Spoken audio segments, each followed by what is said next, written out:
Farmer to U.S. President George Washington. On April 30, 1799.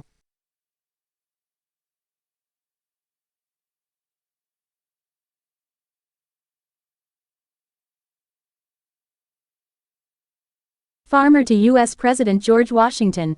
On April 30, 1799, George Washington was sworn in as the first President of the United States, standing on the balcony of Federal Hall in Wall Street,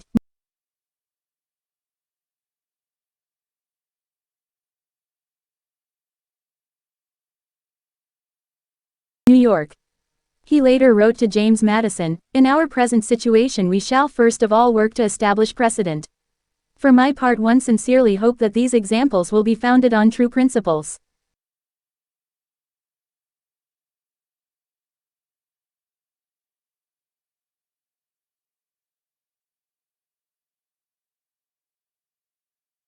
George Washington was born in 1732 to a farming family in Virginia.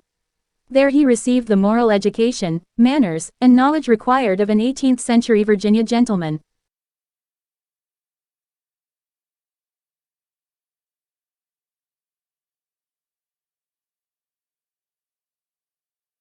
He was always very enthusiastic about both subjects and practiced them. And they are military strategy and Western expansion. At the age of 16, he helped with the Shenandoah Land Survey.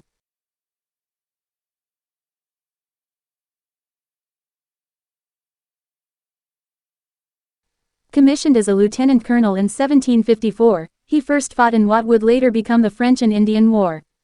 The following year,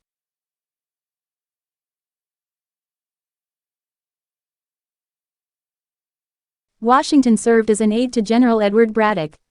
He escaped for a while, though 4 bullets pierced his coat and 2 horses were shot dead as he mounted.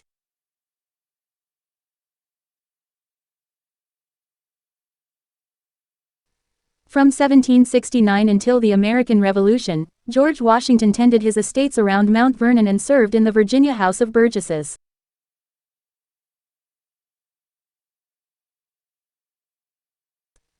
George married a widow named Martha Danridge Custis. Later he found himself living a very busy and happy life.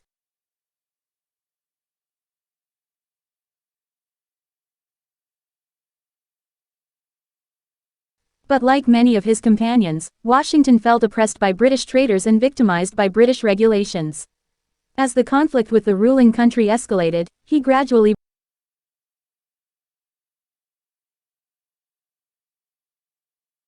firmly protested against the restrictions. In May 1775, the Second Continental Congress was held in Philadelphia.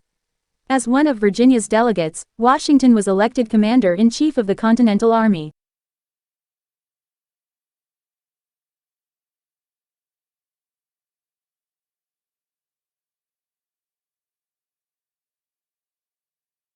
On July 3, 1775, he took charge of his poorly trained army at Cambridge, Massachusetts, and engaged in a war that lasted 6 years. Early on he realized that harassing the British would be the best strategy. He wrote to Congress,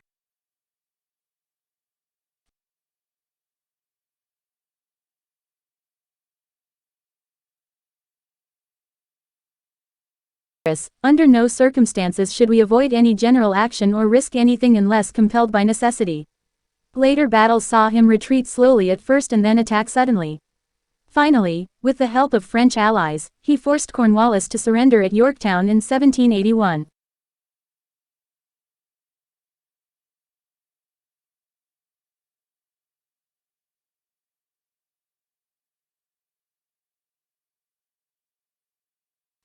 Washington wanted him to retire to Mount Vernon. But very soon he realized that his country was not doing well under the Articles of Confederation.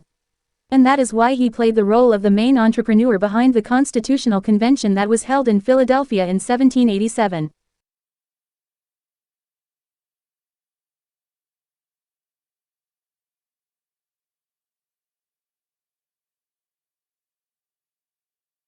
When the new Constitution was ratified, the Electoral College unanimously elected Washington as president. Washington did not see the need to curtail the policy-making powers granted to Congress in the U.S. Constitution. But foreign policy making naturally becomes an important issue for the president.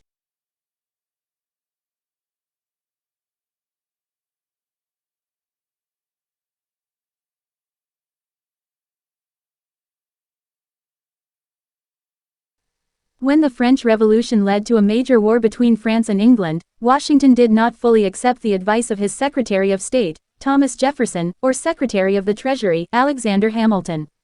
Rather, he insisted on a neutral approach until the United States became stronger. Note that Jefferson was for France and Hamilton was for Britain.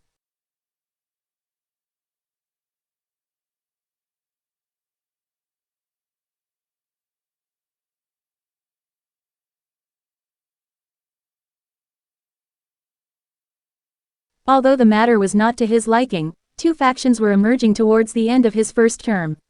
Tired of politics and seemed to be getting old, he retired at the end of his second term. In his farewell address, he appealed to the countrymen to shun excessive partisanship and geographical differences.